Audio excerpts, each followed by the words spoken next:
ដំរុយឆ្នោតខ្មែរទី27ខែ5 2026លេខអុកខ្ទង់មានខ្ទង់ចិត្តខ្ទង់សារ៉ូនិងខ្ទង់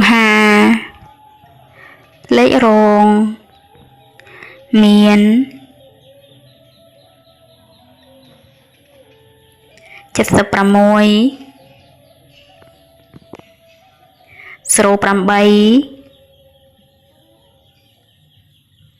និង5កូដ